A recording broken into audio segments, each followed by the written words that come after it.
उलझा। गाजियाबाद में बिल्डर इन दिनों पूरी तरह से अपनी मनमानी चला रहे हैं। बायर्स पैसा लेकर बिल्डरों के चक्कर लगा रहे हैं। बायर्स अपने आशियानों पर मालिकाना हक पाने के लिए परेशान हैं। बिल्डरों को अपनी गाढ़ी कमाई देकर बायर्स बुरी तरह से फंस चुके हैं। मामला गाजियाबाद के द वसुंधरा ग्रैंड सोसाइटी का है, जहां पर बिल्डरों की मनमानी के कारण लोग अपनी आशियानों पर कब्जा नहीं पा रहे हैं। बिल्डर ना तो शासन का डर है और ना ही प्रशासन का कोई खौफ। बिल्डर लगातार रेरा के आदेशों की धज्जियां उड़ा रहे हैं। इसी पर देखिए हमारी ये खास रिपोर्ट। तो से रोज लड़ता है और उठ खड़ा होता है। इंसान हर मुसीबत से लड़ लेता है, लेकिन जब बात आशियाना उजड़ने पर आ जाए तो उसकी जिंदगी भर की कमाई डूबती हुई नजर आने लगती है। आंखों में आंसू आना लाजमी हो जाता है। इंसान विवश हो जाता है, मुसीबत के भंवर में गोता लगाने के लिए मजबूर हो जाता है। एक आशियाना बनाने के लिए इंसान अपनी जरूरतों को कम कर लेता है, अपने शौक में कटौती कर लेता है, लेकिन जब उसकी गाढ़ी कमाई डूबने लगे तो सवाल उठना लाजमी है। मध्यम वर्ग के लोग एक घर बनाने में टूट जाते हैं, जिंदगी की पाई पाई लगा देते हैं, एक अदद छत के खाते। गाजियाबाद में बिल्डरों की मनमानी देखने के लिए मिल रही है। लगातार बायर्स परेशान हैं, चाहे हम बात करें तो चाहे बायर्स हो जीडीए के चक्कर लगा रहे हैं, रेरा के चक्कर लगा रहे हैं। वहीं बहुत सारे बायर्स हमारे साथ मौजूद हैं। इन बायर्स का कहना है कि 100% मकान का पैसा देने के बाद भी इनको अपना आशियाना नहीं मिल पा रहा है। बायर्स हैं जिसने अपनी पाई पाई इकट्ठा करके यहाँ पर अपना फ्लैट बुक किया। आप तस्वीरों में देखेंगे तो हम इसी सोसाइटी के बाहर इस वक्त मौजूद हैं और गाजियाबाद में ये सोसाइटी है जिसका नाम है द वसुंधरा ग्रांड, जहाँ पर बहुत सारे बायर्स हैं जिन्होंने अपना पैसा दिया है और इन्हें इनका आशियाना नहीं मिल पा रहा। इनसे हम बात करने की कोशिश करेंगे। मैम, क्या आप लोगों की समस्याएं हैं? आप यहाँ आए हैं? हमने यहाँ पे 2017 में अपना फ्लैट बुक कराया था अंडर सबवेंशन स्कीम में। तो ये 3 साल का था, जो कि बिल्डर और बैंक का टाई अप था। उससे हमारा कोई लेना देना नहीं। बिल्डर के साथ हमारा ये टाई अप था कि till the offer of position तक ये हमें मतलब ये हमारा जो है इंटरेस्ट रेट पे करेगा। इस बीच कोरोना आ गया, तो कोरोना के टाइम पे बिल्डर ने हमसे रिक्वेस्ट की कि अभी हमारे पास पैसा नहीं है, फंड्स नहीं है, हमें अपना प्रोजेक्ट कंप्लीट करना है, आप हम लोगों की हेल्प कीजिए। 2017 में लिया था, जून में। सबवेंशन स्कीम में लिया, जो मैडम का सेम है जी। सबवेंशन स्कीम में लिया है और मेरा फ्लैट अभी भी सबवेंशन स्कीम में, ये कन्वर्ट करना चाह रहा था उसको CLP में, कंस्ट्रक्शन लिंक प्लान में। मैंने रेरा में डाला हुआ है, ऑलरेडी फाइल है रेरा में। इसने ये लिख के दिया है कि ये जो प्लान है ये कंस्ट्रक्शन लिंक प्लान है, और मेरा स्टिल जो अभी है मेरा वो है सबवेंशन वाला चल रहा है। मैं इसके बिहाफ में प्री EMI भर रहा हूँ और मेरा भी 100% के करीबन मैं पेमेंट कर चुका हूँ। दे चुके हैं। कौन सा फ्लोर है, कौन सा टावर आपका है? नाम अनिल भट्ट है और टावर B में A1101 नंबर फ्लैट है। पेमेंट जो है मैंने पूरा एक स्टेटमेंट बना के हर महीने ऑलमोस्ट और हर फाइनेंशियल ईयर पे बिल्डर को भेजता रहा हूँ। कितनी प्री EMI में बिल्डर को एनुअली पे कर चुका हूँ उसके बिहाफ पे। मेरे फ्लैट की कॉस्ट अराउंड 84 लाख थी।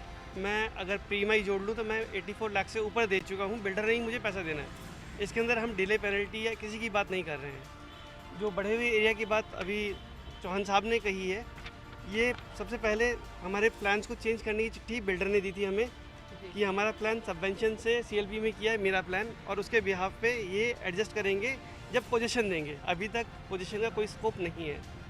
इसके बाद इन्होंने हमें एक चिट्ठी दी, जो बढ़ा हुआ एरिया की बात कर रहे थे साहब, 1395 से ये 1605 स्क्वायर फीट कर दिया है। इसके लिए इन्होंने 2 पॉइंट दिए थे। मैं इन 2 पॉइंट का क्लेम इनसे नहीं करूँगा, ये भी वो मुझसे नहीं करेंगे। इन्होंने इसी चिट्ठी में मार्क किया हुआ है। ये मानेंगे जिनसे। कब आपने भैया अपने फ्लैट की बुकिंग यहाँ पर कराई? मैडम, मेरी बुकिंग है मई 2015 की, और आज 8 साल से ज़्यादा मेरी बुकिंग को हो गया है। अभी तक हमें पूरा 100% पेमेंट देने के बाद में भी हमें न तो हमारे पेमेंट पोजीशन मिल रही है, न हमें हमारा पैसा मिल रहा है। बिल्डर से बात करते हैं तो बोलते हैं कि आप एक डिमांड, इसने एक अलग से लेटर दे दिया है कागज़ कि ये अमाउंट आप पे कर दीजिए और फिर आप पोजीशन ले लीजिए।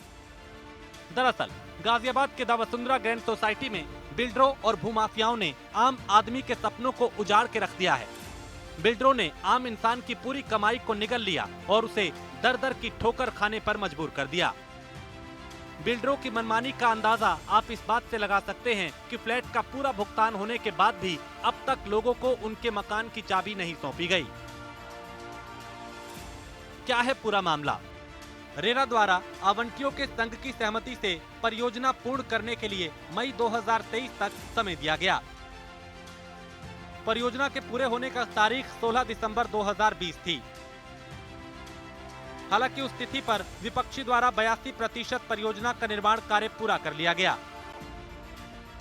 इंद्रजीत सिंह भदौरिया द्वारा दिनांक 6 अप्रैल 2019 को परियोजना वसुंधरा ग्रैंड भुगतान किया। शेष भुगतान के लिए शिकायतकर्ता ने विपक्षी से कुछ दिन का समय मांगा। विपक्षी को शिकायतकर्ता से कोई और भुगतान प्राप्त नहीं हुआ।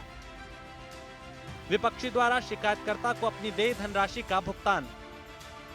रेरा एक्ट की धारा 18(1) में प्रावधान है कि बायर्स को यह अधिकार है कि अगर उन्हें एग्रीमेंट के अनुरूप कब्जा नहीं मिलता, निर्माण पूरा नहीं किया। 16 दिसंबर 2020 तक परियोजना का निर्माण पूरा नहीं किया गया, केवल 82% निर्माण ही हुआ। हजारों होम बायर्स अपने फ्लैट की चाबी मिलने का इंतजार कई साल से कर रहे हैं। हालांकि इसका कोई असर बिल्डर पर देखने को नहीं मिल रहा। बायर्स लगातार रेरा में अपनी शिकायतें कर रहे हैं कि बिल्डर के द्वारा 100% अपने फ्लैट का पैसा देने के बावजूद भी बायर्स को बिल्डर के द्वारा पोजीशन नहीं दी जा रही, जिसकी वजह से बायर्स परेशान हैं। उनका कहना है कि पाई जमा करके अपना आशियाना खरीदने के लिए उन्होंने बड़ी जहमत उठाई, लेकिन उनका आशियाना बिल्डर द्वारा उन्हें नहीं दिया जा रहा। साल 2018 से बायर्स ने अपना पैसा बिल्डर को दिया है, लेकिन ये बायर्स आज दर भटकने को मजबूर हैं। आप लोगों ने कहीं शिकायत की? क्योंकि देखिए बहुत सारे बायर्स आप लोग हैं जो परेशान हैं, 100% पैसा भी आप लोग दे चुके हैं। आपने कहीं शिकायत की, कहीं आपकी सुनवाई हुई हो? मैम अभी तक तो हमने कहीं शिकायत भी नहीं करी है और ना हमारी सुनवाई का मतलब है। हम यहीं पे धक्के खा रहे हैं कि किसी तरह सेटलमेंट हो जाए, बट ये सर बिल्कुल भी नहीं करते। अब हमें एक्शन लेना पड़ेगा। कि बीते कई सालों से लोगों ने अपना आशियाना यहाँ पर बुक कराया था, लेकिन उन्हें उनका आशियाना नहीं मिल पा रहा है। मैम आपकी क्या समस्या है? आपने कब बुकिंग कराई थी? क्या आपको फ्लैट मिला? मैम 2017 में बुकिंग कराई थी और वही सबवेंशन स्कीम में कराई थी। अब मैम जब ऑफ़र ऑफ पोजेशन तो खैर दिया नहीं है, अब चलते चलते आप सोचिए 17 से लेके आज 2023 आ गई है। इंटरेस्ट का पैसा 20 लाख रुपए हो गया है। तो अब उस बिल्डर को दिख रहा है कि भाई 20 लाख लेस करूँगा तो मुझे इनसे लेना नहीं होगा, मुझे इनको देना पड़ेगा। बायर्स परेशान हैं और भी लोग हैं। भैया क्या परेशानी आप लोगों की है? आप लोग यहाँ इकट्ठा हुए हैं, बहुत सारे लोग हैं जिन्होंने रेरा में भी शिकायत की है। आपकी क्या परेशानी? मैडम मेरा रेरा का ही केस है। मैं डेवलपर से 2022 में अपने फ्लैट के लिए आया था। इन्होंने मुझे कैंसिलेशन लेटर दिया हुआ था। उस कैंसिलेशन लेटर के एवज में जब मैं बिल्डर के पास आया तो इन्होंने मुझसे कहा कि आप अपना 3rd फ्लोर छोड़ के 22वां फ्लोर ले लीजिए या 24वां फ्लोर ले लीजिए, मैं आपको घर दे देता हूँ। मैंने एज अ सेटलमेंट के हिसाब से इनसे बोला ठीक है, आप मुझे घर चाहिए, आप 24वां फ्लोर दे दीजिए। बट बाद में इन्होंने मुझसे बोला कि 24वां फ्लोर जो मैं दूंगा वो रेट बढ़ा करके दूंगा। मैंने रेरा की तरफ रुख किया। रेरा का कोर्ट से आदेश भी आ चुका है मेरे फेवर में, ठीक है।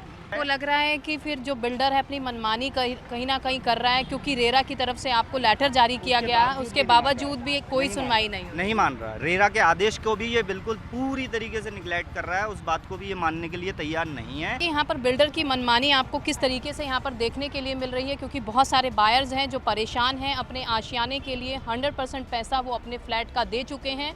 वहीं बहुत सारे बायर्स ऐसे हैं जिन्होंने रेरा में कंप्लेंट की। वहीं जो बिल्डर की मनमानी कितनी दमदार तरीके से यहाँ पर चल रही है आप इन कागजों में देखेंगे, क्योंकि रेरा के लेटर को भी नज़रअंदाज करता हुआ बिल्डर नज़र आ रहा है। तो आखिर सरकार कहाँ सोएगी? जो ये बायर्स हैं इतना परेशान हैं, पाई जमा करके अपने आशियाने को खरीदने के लिए इन्होंने पैसा जमा किया था, आज सड़कों पर घूम रहे हैं। तो आखिर देखना होगा कि ये बिल्डर पर प्रशासन कब संज्ञान लेता हुआ नजर आएगा और इन बायर्स को अपना आशियाना कब मिल पाएगा।